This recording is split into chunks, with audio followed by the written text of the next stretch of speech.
Hello friends, मैं हौसन गिरी। हम लोग क्लास 6 से लेकर 12 तक का एनसीईआरटी जो है हम लोग कंप्लीट कर रहे थे, जिसमें से क्लास 6 का 2 पार्ट हम जो हैं वो करा दिए हैं। ये तीसरा पार्ट है। ठीक है, इस तीसरे चैप्टर का नाम क्या है? आरंभिक नगर। ठीक है, हमारे अतीत का आरंभिक नगर। ठीक है, ठीक है, बारी बारी करके हम लोग 6 का, 7 का, 8 का, 9 का, 10 का, ठीक है, 11 12 का भी हम लोग एनसीईआरटी जो है एसएसटी का वो कंप्लीट करेंगे, क्योंकि 67 बीपीएससी का जो नोटिफिकेशन है लगभग 1 महीने के अंदर आ जाएगा और उसका एग्ज़ाम जो है दिसंबर तक होगा। ठीक है, और इससे हमारा क्या होगा कि पीटी में काफ़ी ज़्यादा हेल्पफुल रहेगा ये वीडियो। ठीक है, एनसीईआरटी कंप्लीट करने के बाद। ठीक है, तो चैप्टर तीसरा का नाम क्या है? आरंभिक नगर। ठीक है, चैप्टर तीसरा का नाम क्या है? आरंभिक नगर। कैसे कैसे किस तरीके से नगर जो है पहले रहा करता था। ठीक है, कितना लोगों का उस टाइम जो है थिंकिंग डेवलप था। ठीक है, कितने स्किलफुल थे, वो सब हम लोग इस चैप्टर में देखेंगे। ठीक है, क्या है चैप्टर का नाम? आरंभिक नगर। आरंभिक नगर। ठीक है, इसमें हम हड़प्पा की कहानी जो है वो पढ़ेंगे। ठीक है,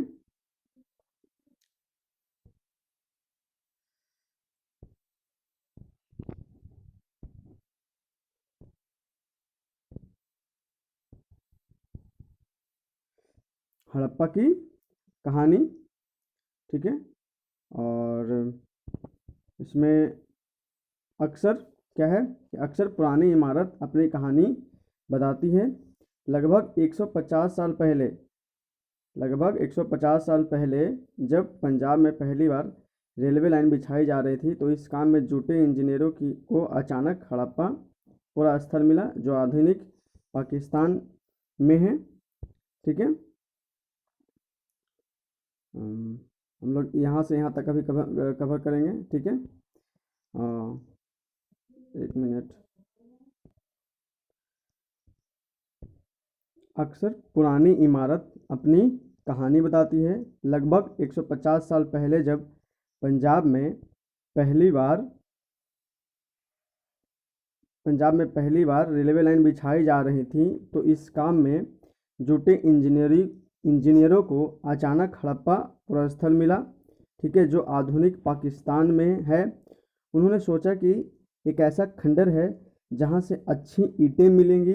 यह सोचकर वे हड़प्पा के खंडहरों से हजारों ईंटें उखाड़ लिए गए।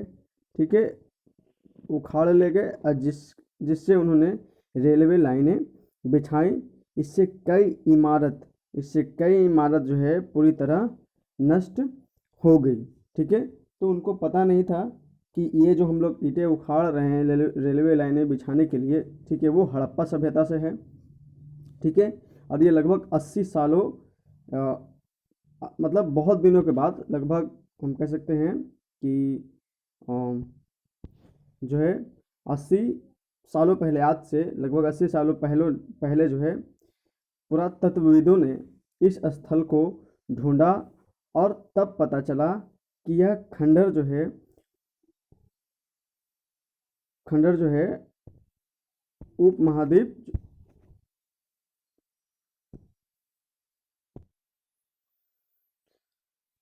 उपमहाद्वीप के सबसे पुराने शहरों में से एक है। चूंकि इस नगर की खोज सबसे पहले हुई थी, इसलिए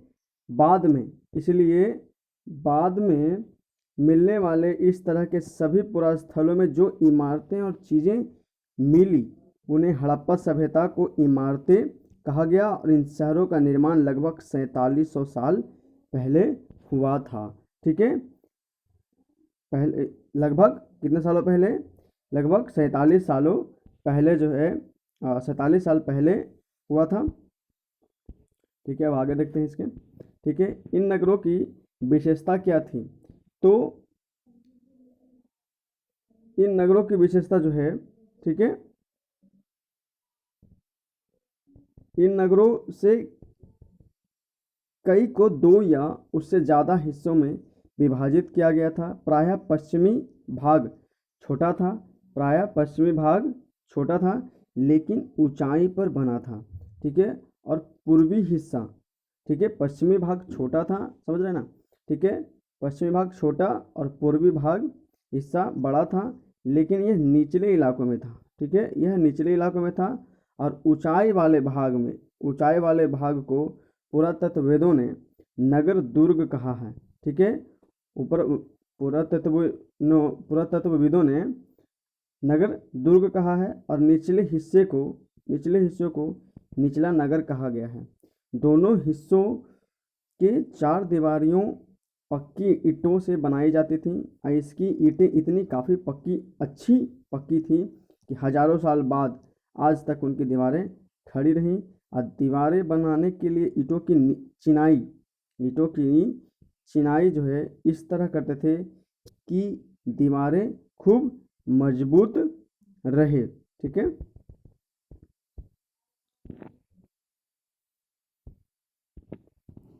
कुछ नगरों के दुर्ग में कुछ नगरों के दुर्ग में कुछ नगरों के दुर्ग में कुछ खास इमारतें, ठीक है, कुछ खास इमारतें बनाई गई थी। मिसाल के तौर पर मोहनजोदड़ो में खास तालाब बनाया गया था जिसे पुरातत्वविदों ने महान स्नानागार कहा है। इस तालाब को बनाने में ईंट और प्लास्टर का इस्तेमाल किया था, ठीक है, ईंट और प्लास्टर का इस्तेमाल किया था। इसमें पानी का रिसाव रोकने के लिए प्लास्टर के चारकोल की परत चढ़ाई गई थी। इस सरोवर में दो तरफ से उतरने के लिए सीढ़ियां बनाई गई थीं और चारों ओर कमरे बनाए गए थे, समझ रहे हैं ना। मतलब क्या था कि मोहनजोदड़ो में एक बहुत बड़ा स्नानागार था, ठीक है, और उस तालाब को इस तरीके से व्यवस्थित किया गया कि उससे पानी का रिसाव भी नहीं हो, ठीक है। और उसी तालाब के अंदर मतलब तालाब से जस्ट ऊपर में क्या किया गया था कि सीढ़ी बनाया गया था और चारों ओर कमरे बनाए गए थे। मतलब उसमें मतलब अगर महिलाएं हैं तो उनको भी मतलब नहाने का व्यवस्था जो है वो किया गया था। और मतलब इतना स्किल था उस टाइम भी, ठीक है, जैसा स्किल आज के टाइम में आपको देखने को मिलता है उसी तरीके का स्किल जो है उस टाइम हुआ करता था, ठीक है।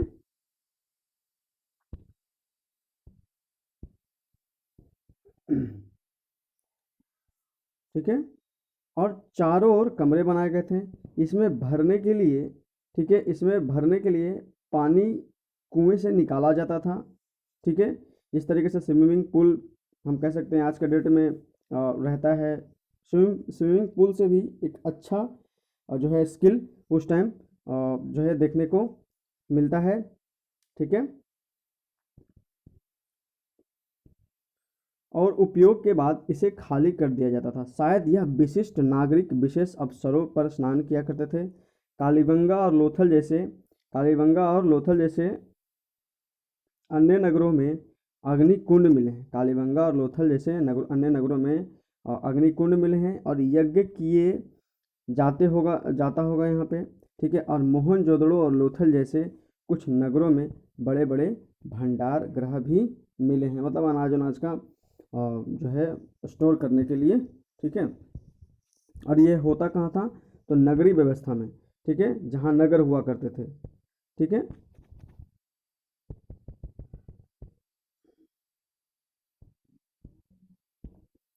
इसे देख लीजिए, ठीक है, क्या है कि दोनों तरफ से सीढ़ियाँ हैं और चारों तरफ कुआं बनाया जाता था, जिसे आप देख सकते हैं यहाँ पर। ये है हमारा अ, ये है हमारा कुआं, ठीक है, ठीक है, ये रहा हमारा कुआं, ठीक है। आप देख सकते हैं इधर भी सीढ़ी है, इधर भी आपका है, ठीक है,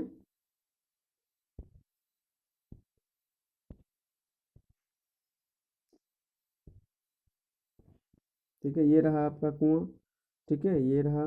ठीक है, यहाँ पर भी और यहाँ पर भी एक कुआं होता था, ये भी कुआं है। ठीक है, इधर से सीढ़ी है, इधर से सीढ़ी है। ठीक है, याद रखिएगा। ठीक है, तो ये एक बेटर आपका था व्यवस्था उस टाइम। ठीक है, स्नानागार में भवन, नाले और सड़कें कैसे हुआ करते थे उस टाइम। ठीक है, भवन, नाले और उस टाइम सड़कें कैसे हुआ करते थे। ठीक है, तो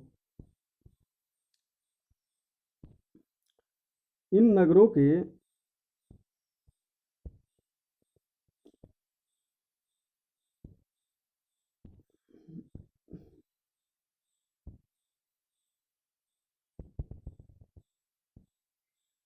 भवन, नाले और सड़कों, इन नगरों के घर आम तौर पर क्या होता था, इन नगरों के घर आमतौर पर एक या दो मंजिले होते थे।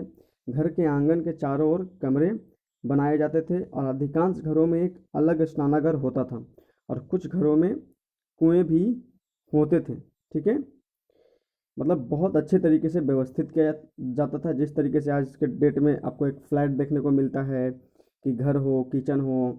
ठीक है, उसमें वॉशरूम हो। ठीक है, उसी तरीके का व्यवस्था उस टाइम भी आपका जो है ऐसा खोजा गया और मिला उस तरीके का। ठीक है, तो आप समझ सकते हैं कि कितने स्किलफुल होंगे उस टाइम के लोग भी। ठीक है, कई नगरों में ढाके ढके हुए नाले थे, इन्हें सावधानी से सीधी लाइन में बनाया जाता था। ठीक है, जिस तरीके से आज बनाया जाता है। ठीक है, और नाला बनता है, उसके बाद उसको ढका जाता है, उसी तरीके नाला जो है वो पहले भी बना करता था। और हर नाली में हल्की ढलान होती थी, हर नाली में हल्की ढलान होती थी। ठीक है, हर नाली में हल्के ढलान होती थी ताकि पानी आसानी से बह सके। अक्सर घरों की नालियाँ की सड़कों की नालियाँ से जोड़ दिया जाता था। ठीक है, जो आज के डेट में भी आपको देखने को मिलता है, जो बाद में बड़े नाले में मिल जाती थी। और नालों के ढके होने के कारण इनमें जगह जगह पर मेन होल बनाया जाता है, जिस तरीके से आज हम लोग चैम्बर बोलते हैं, नाली का चैम्बर, उसी तरीके से मेन होल बनाया जाता था ताकि उसको देखभाल किया जा सके और सफाई किया जा सके। घर, नाले और सड़कों का निर्माण योजनाबद्ध तरीकों से एक साथ किया जाता था। ठीक है, आप देख सकते हैं कितना अच्छा से व्यवस्थित किया गया था उस टाइम भी। ठीक है, नगरीय जीवन क्या था, तो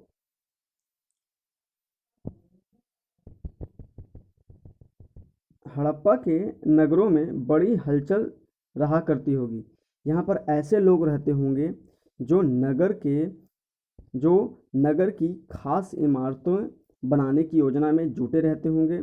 ठीक है, यह संभवतः यहाँ के शासक थे और यहाँ यह भी संभव है कि ये शासक लोगों को भेज कर दूर दूर से धातु, ठीक है, बहुमूल्य पत्थर और अन्य उपयोगी चीज़ें मंगवाते थे। शायद शासक लोग खूबसूरत मनकों तथा सोना चांदी से बने आभूषणों जैसी कीमती चीज़ों को अपने पास रखते होंगे। इन नगरों में लिपिक भी होते थे जो मुहरों पर तो लिखते ही थे और शायद अन्य चीज़ों पर भी लिखते होंगे जो बच नहीं पाए हैं। ठीक है, ये याद रखिएगा। ठीक है,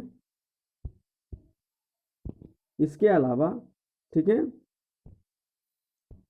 इसके अलावा नगरों में शिल्पकार स्त्री पुरुष भी रहा करते थे। शिल्पकार समझ रहे हैं, मेन मेन चीज़ों का कम बनाना। ठीक है, जो अपने घरों या किसी उद्योग स्थल पर तरह तरह की चीज़ों बनाते होंगे। लोग लंबी यात्रा भी करते थे और वहाँ से उपयोगी वस्तु लाते थे और साथ ही लाते थे सुदूर देशों की किस्से कहानियाँ। सही बात है, आप यहाँ से एक कंट्री से दूसरे कंट्री में जाओगे तो उस कंट्री का कुछ वहाँ सीखोगे वहाँ से।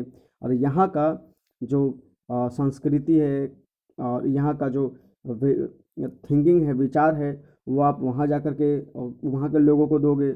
उसी तरीके से वहाँ के थिंकिंग और वहाँ के कल्चर जो है आप यहाँ ला के उसको मतलब बताओगे सबको।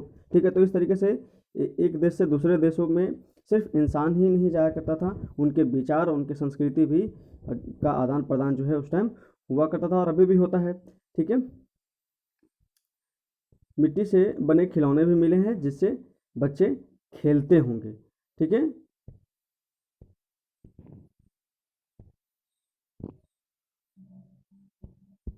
ठीक है, अब देखो यहाँ पे दिखाते हैं कुछ, ठीक है। सबसे ऊपर मोहनजोदड़ो की एक सड़क और उसमें बना नाला, ऊपर एक कुआं और बाईं और नीचे हड़प्पा की एक मुहर, ठीक है।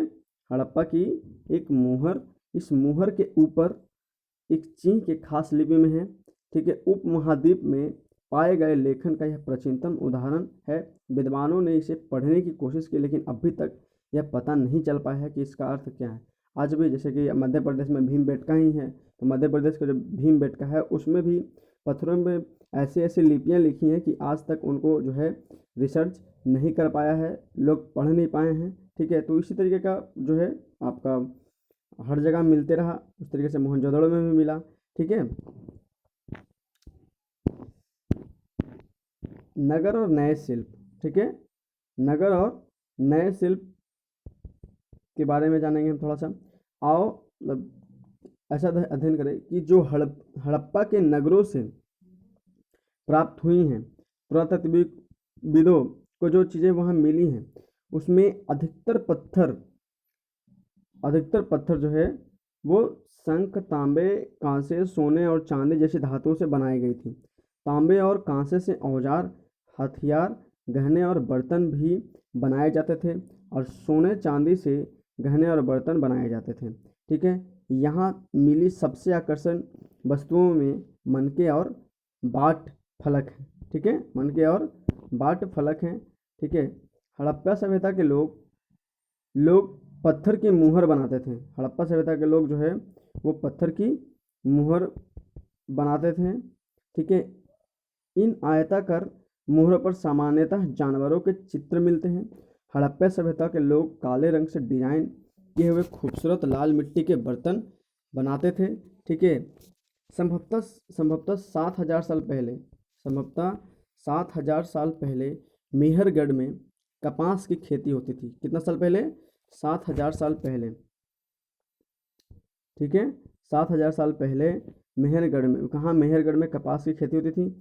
अब मोहनजोदड़ो से कपड़े का टुकड़ों का अवशेष, चांदी के एक फूलदान के ढक्कन और कुछ अन्य तांबों की वस्तुओं जो है वो चिपके हुए मिले हैं। पक्की मिट्टी तथा फ्रेयोन से बनी तकलियाँ सूत कताई का संकेत देती हैं, ठीक है। फ्रेयोन्स भी जो है मेटोलॉइड्स, हम एक तरीके से कह सकते हैं कि ये उपधातु है, ठीक है।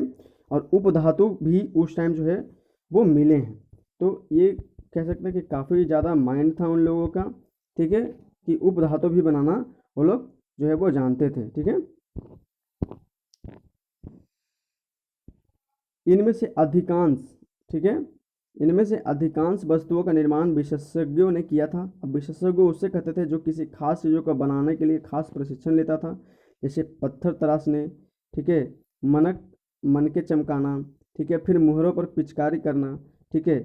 तो इस जैसे आप एक चित्र को देखो, ठीक है, जो पिछले वाला चित्र था उसमें क्या था कि मूर्ति का चेहरा कितना आकर्षक ढंग से बनाया गया, उसकी दाढ़ी कितनी अच्छी तरह से दर्शाई गई है। यह किसी विशेषज्ञ मूर्तिकार का ही काम हो सकता है, ठीक है। हर व्यक्ति विशेषज्ञ नहीं हो सकता था।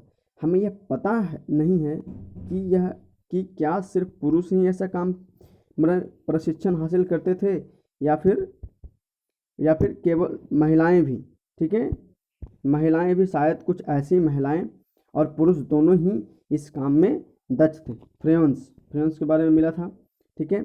तो पत्थर और शंख प्राकृतिक तौर पर पाए जाते हैं, लेकिन फ्रेयोन्स को कृत्रिम रूप से, ठीक है, कृत्रिम रूप से जो है वो तैयार होता था।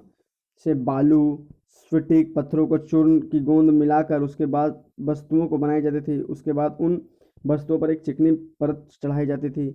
इस चिकनी परत के रंग प्रायः नीले या हल्के समुद्री हरे होते थे। अब फ्रेयोन्स से मनके, चूड़ियाँ, बाल और छोटे बर्तन बनाए जाते थे, ठीक है। कच्चे माल की खोज में, ठीक है, कच्चे माल का कहाँ से कैसे खोज हुआ वो देखेंगे, ठीक है। तो कच्चे माल उन पदार्थों को कहा जाता है जो या तो प्राकृतिक रूप से मिलते हो या फिर किसानों या पशुपालक उनके उत्पादन करते हो, जैसे लकड़ियाँ, धातुओं के अयस्क प्राकृतिक रूप से उपलब्ध कच्चा माल है। इनमें फिर कई तरह की चीज़ें बनाई जाती थी। मिसाल के तौर पर किसानों द्वारा पैदा किए गए कपास का कच्चा माल कहते हैं, जिसके बाद में कताई बुनाई करके कपड़ा तैयार जो है वो किया जाता था। हड़प्पा में लोगों को कई चीज़ें वहीं मिलती थी, लेकिन तांबा, लोहा, सोना, चांदी और बहुमूल्य पत्थर जैसे पदार्थों को भी दूर दूर से आयात भी करते थे। मतलब समझ रहे हैं, ठीक है। उस टाइम बिजनेस भी हुआ करता था, व्यवसाय भी होता था, और व्यवसाय के लिए लोग जो है एक कंट्री से दूसरी कंट्री जाया करते थे। जैसे ईरान से ये सोने चांदी का लाना, कर्नाटक और गुजरात से भी आपका ला करके सिंधु सभ्यता में यानी हड़प्पा नगर में उसका इस्तेमाल करना। तो इस तरीके से स्टेट में यानी राज्य से भी होता था, और दूसरे देशों से भी आपका आयात उस टाइम होता था, ठीक है। तो इस तरीके से वो लोग जो है व्यवसाय में भी थे।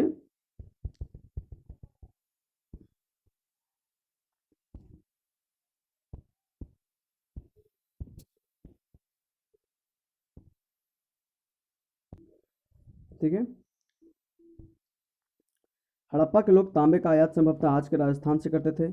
यहाँ तक कि पश्चिमी एशियाई देश ओमान से तांबे का आयात किया जाता था। कांसा बनाने के लिए तांबे के साथ मिलाई जाने वाली धातु टीन आयात आधुनिक ईरान और अफगानिस्तान से किया जाता था। समझ रहे हैं ना? कांसा बनाने के लिए तांबे के साथ मिलाई जाती थी, और टीन का आयात जो है आधुनिक ईरान और अफगानिस्तान से होता था, ठीक है। और बहुमूल्य पत्थर का आयात गुजरात, ईरान और अफगानिस्तान से भी किया जाता था, ठीक है। नगरों में रहने वाले के लिए भोजन, लोग नगरों के अलावा गाँवों में भी रहा करते थे। वे अनाज उगाते थे और जानवर पालते थे। किसान और चरवाहे की शहरों में, ठीक है, किसान और चरवाहे की शहरों में रहने वाले शासकों, लेखों और दस्तकारों को खाने के सामान देते थे। और पौधे के अवशेषों से पता चलता था कि हड़प्पा के लोग गेहूँ, जौ, दाल, मटर, धान, तिल और सरसों उगाते भी थे, ठीक है। अब जमीन की, ठीक है, जमीन की जुताई के लिए हल का प्रयोग एक नई बात थी। हड़प्पा काल के हल तो नहीं बच पाए, लेकिन वे प्रायः लकड़ी से बनाए जाते थे, लेकिन हल के आकार के खिलौने मिले हैं। इस क्षेत्र में बारिश कम होती थी, इसलिए सिंचाई के लिए लोगों ने कुछ तरीके अपनाए होंगे। संभवतः पानी का संचय किया जाता होगा और ज़रूरत पड़ने पर उसे फसलों की सिंचाई की जाती होगी। हड़प्पा के लोग गाय, भैंस, बैल और बकरियां पालते थे। बस्तियों के आसपास तालाब और चरागाह होते थे, लेकिन सूखे महीनों में जो है वो मवेशियों के झुंडों को चारा पानी की तलाश में दूर दूर तक क्या होता था कि ले जाया करते थे, ठीक है, ले जाया करते थे। वे बैर जैसे फलों को इकट्ठा करते थे, मछलियाँ पकड़ते थे और हिरन जैसे जानवरों का शिकार भी करते थे। गुजरात में हड़प्पा कालीन नगरों का सूक्ष्म निरीक्षण, ठीक है। कच्छ के इलाकों में खादिर वेद के किनारे धौलावीरा नामक नगर बसा था। वहाँ साफ पानी मिलता था और ज़मीन उपजाऊ थे। जहाँ हड़प्पा सभ्यता के कई नगर दो भागों में विभक्त थे। जहाँ धौलावीरा नगर को 3 भागों में बांटा गया था। इससे हर हिस्से के चारों ओर पत्थर की ऊंची ऊंची दीवारें बनाई गई थी। इसके अंदर आने के लिए बड़े बड़े प्रवेश द्वार थे, और इन नगर में एक खुला मैदान भी था जहाँ सार्वजनिक कार्यक्रम आयोजित किए जाते थे। यहाँ मिले कुछ अवशेषों में हड़प्पा लिपि के बड़े बड़े अक्षरों को पत्थरों में खुदा पाया गया है। इन अभिलेखों को संभवतः लकड़ी में जड़ा गया था। यह एक अनोखा अवशेष है, क्योंकि आमतौर पर हड़प्पा के लेख मुहर जैसी छोटी वस्तुओं पर जो है वो पाए जाते थे, ठीक है। गुजरात के खंभात की खाड़ी में मिलने वाली साबरमती की एक उपनदी किनारे बसा लोथल नगर ऐसे स्थान पर बसा था जहाँ कीमती पत्थर जैसे कच्चा माल आसानी से मिल जाता था। यहाँ पत्थर, शंखों और धातुओं से बनाई गई चीज़ों का एक महत्वपूर्ण केंद्र था। इन नगर में एक भंडार गृह भी था। इस भंडार गृह से कई और मुहरें और मुद्रांकन या मुहरबंदी गीली मिट्टी पर दबाने से उनकी छाप मिले हैं, ठीक है। यहाँ पर इमारत मिली है जहाँ संभवतः मनके बनाने का काम होता था। पत्थर के टुकड़े, अधबने मनके बनाने वाले उपकरण और तैयार मनके भी यहाँ मिले हैं। ठीक है, मुद्रा और मुद्रांकन, ठीक है, मुहरबंदी। मुहरों का प्रयोग सामान से, ठीक है, मुहरों का प्रयोग सामान से भरे डिब्बों या थैलों जैसी निहित करने के लिए किया जाता होगा, जहाँ जिन्हें एक जगह से दूसरी जगह भेजा जाता था। थैलों को बंद करने के बाद उनके मुहरों पर गीली मिट्टी पोत कर उन पर मुहर लगाई जाती थी। मुहर की छाप को मुहरबंदी होती थी। मतलब कि अगर एक ये थैला जो है दूसरे जगह जाए तो इस नगर का मुहर है, ठीक है, ताकि जो सामने वाला अगर उसको एक्सेप्ट ले तो उसको पता चले कि हाँ भाई इस नगर से आया है। तो इस तरीके से बिल्कुल एकदम व्यवस्थित तरीके से लोग रहा करते थे उस टाइम भी। अगर यह छाप टूटी हुई नहीं होती थी तो यह साबित हो जाता था कि सामान के साथ छेड़छाड़ नहीं हुई है। याद रखिएगा, ये बहुत इंपॉर्टेंट है, आज के डेट में भी ऐसा होता है, ठीक है। सभ्यता के अंत का रहस्य। लगभग 3900 साल पहले एक बड़ा बदलाव देखने को मिला। अचानक लोगों ने नगरों को छोड़ने दिया, ठीक है, छोड़ दिया। लेखन, मुहर और बाटों का प्रयोग बंद हो गया। दूर दूर से कच्चे माल का आयात काफ़ी कम हो गया। मोहनजोदड़ो में सड़कों पर कचरे के ढेर बनने लगे।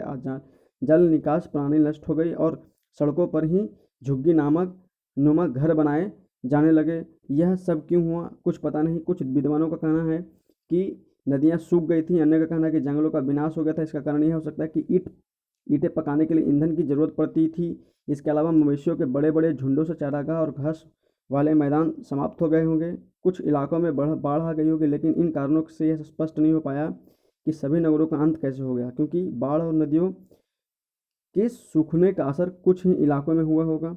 ऐसा लगता है कि शासकों का नियंत्रण जो है वो समाप्त हो गया। जो भी हुआ, परिवर्तन का असर बिल्कुल साफ दिखाई देता है। आधुनिक पाकिस्तान के सिंध और पंजाब की बस्तियां जो है वो उजड़ गई थी।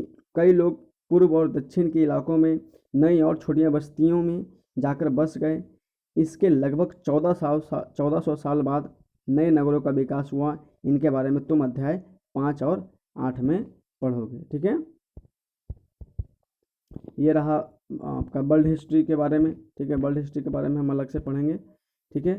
तो ये रहा आपका क्वेश्चन आंसर, और इसका क्वेश्चन आंसर भी हम लोग क्या करेंगे, धीरे धीरे कंप्लीट करेंगे।